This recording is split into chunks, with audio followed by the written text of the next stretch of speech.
I use the provocative title, How to Get Rich, because it grabs people's attention. But we're really talking about wealthy. Wealthy is assets, right? And the goal here is to get out of 9 to 5. 9 to 5 is just modern slavery. Now, obviously, it's not the real horrific slavery that, people's ancestors experienced, but it is a modern trimmed down form of slavery. It's wage slavery, right? You basically you don't choose when you wake up. You have to go to your drudgery job. You have to punch in the clock, punch in the hours, as if we're living in factory times, as if input has anything to do with output. Well, we live in the age of infinite leverage. With your mind, you can move mountains if you knew the right things to do. Elon Musk doesn't have more hours in the week than anybody else. He just spends it better, or he has the knowledge to apply it better. Omniscience at some level implies omnipotence. If you were God, and if you had infinite knowledge, you wouldn't actually need to do anything. But if you wanted to do something, you would literally just flick one particle of sand, and you just knew that the wave was going to hit all the other particles, that whatever you wanted to have happen would happen, because you just knew how everything connected to everything. So knowledge is literally power. So the way to earn in the modern world is through knowledge and leverage. It's not through work. And so you want to be a knowledge athlete if you want to earn, not a physical athlete. Physical athletes, we put them in showrooms like the Olympics so they can show off, or we do it for fun or for health, but it's not the way that you actually create and gain wealth. So to create wealth requires a couple of principles. Many of these are obvious, but it sort of helps to kind of put them together.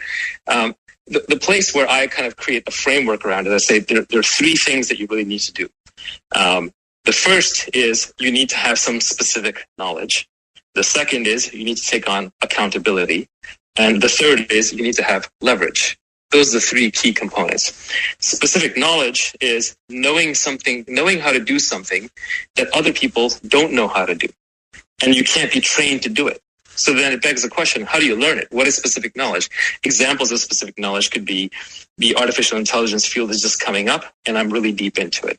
Or I have a really deep understanding of crypto.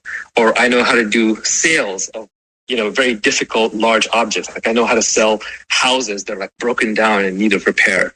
Specific knowledge could be, I'm the most entertaining gamer on the planet. I can play games on Twitch in such a way that people just love talking to me. It could even just be, I'm a great clubhouse speaker, but on a certain kind of topic that other people just don't understand. So how do you gain specific knowledge? It's almost a catch-22. Specific knowledge is built up by you through your passions. So when they say follow your passion, that's kind of what they mean. It doesn't always lead to money, but it can, because if you're obsessive about something and you're learning it for your own genuine intellectual curiosity, not to get a degree, not to make money, not to impress your friends, you're going to end up being better at it than anybody else. So I really believe that you should only read and engage in activities that you genuinely enjoy. And you should cultivate your intellectual obsessions without any goal. But you may be surprised when you look back and connect the dots later that one of them developed into a goal. And one of the hallmarks of specific knowledge is that it will feel like play to you, but it will look like work to others. So that is anything that fits that model you should develop. So that is specific knowledge. Second, I would say you develop accountability. Accountability means taking on risks, branding it with your own name, eponymous companies like, the Oprah company or whatever you may think of him. Like before he became president, Trump was all about this. He would stamp his name on everything. Kanye West, right? Jay-Z, Elon Musk. These people use their names everywhere they go. But that means that accountability comes with downsides. That means that when you do something stupid or horrible, you're tagged forever. If you screw up in public. So use your name, use accountability. And I know we live in an age of teamwork, and obviously a lot of great work is done by teams, but even within a company like a startup, founders and managers are always looking for people who will take on accountability. So accountability is a big piece of it. You're never going to get paid what you're worth if you don't take on accountability. And then finally, leverage. Leverage is the most important because leverage is just increasing without bound in our society. And there's basically three forms of leverage. There's labor, which is people working for you. That's been around forever. And your parents know it, which is why, when you tell them, I got a job, they ask, well, how many people are working for you? Or how big is the company? It sounds impressive. In reality, labor is the shittiest form of leverage. It takes too much effort to manage people. You're basically playing psychiatrist or babysitting. There's a lot of politics and emotions involved. It's just very hard to do. That said, if you want to build the biggest fortunes or the most wealth, it has to be in your repertoire. there's a lot of misconceptions that go on in labor leverage. One example is people say, well, there's no such thing as a 10x engineer. Of course there is. There's 100x engineers. There's 1000x engineers. In intellectual disciplines, there's massive variance. It's Pareto distributed, not normal distributed, for those of you who know the distribution curves. But another one is hire people who are smarter than you. That's another piece of nonsense. Why are people who are smarter than you going to work for you? Nobody has a good answer to that one. So there is an answer. It's not a great one, which is you hire them when they're really young and you exploit them for a year or two before they figure out they're smarter than you and move on.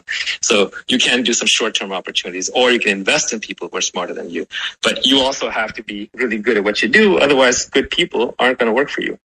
Anyway, that's labor. Then next is capital. You can use capital. You make a trade. Let's say you make a good trade on the stock market. Whether it's a trade you make with $100 or $1 million makes a huge difference. Even though it took the same brain power to come up with a trade, now you're magnified in the latter case by a factor of 10,000. How did you do that? That's leverage, right? That's capital leverage. The problem with capital leverage and labor leverage is that they're permissioned. Somebody has to give you the money. Somebody has to agree to work with you. They take time to get. They take effort to get.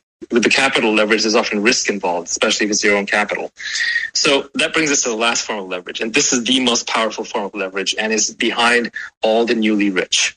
And that is product leverage. Product leverage comes from building a product. And if the product has no marginal cost of replication, in other words, you can stamp out more copies without having to incur cost, that is the best form of leverage. Product leverage ranges from code, where you create applications like Clubhouse. We're all on Paul Davison's piece of code here, and he's massively leveraged. Paul's not here right now. He's not running this conversation. We're all working for him.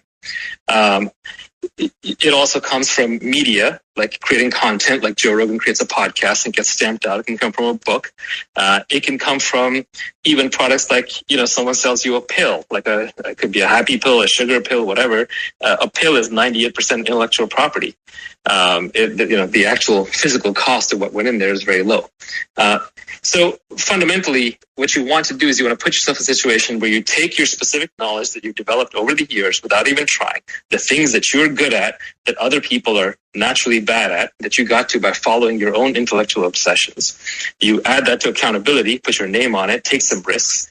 You employ every form of leverage possible, capital, labor, and products and code, preferably the permissionless ones, because those you can get access to when you're younger. And the net result is you productize yourself. What you end up doing is you end up selling a product that is simply an extension of who you uniquely are. And nobody can beat you at that because it's just you being you. And this can take a while to set up. But once you set this thing up, it will be a flood, a tsunami of money that will keep you flush for the rest of your life. And then you can figure out how to be happy.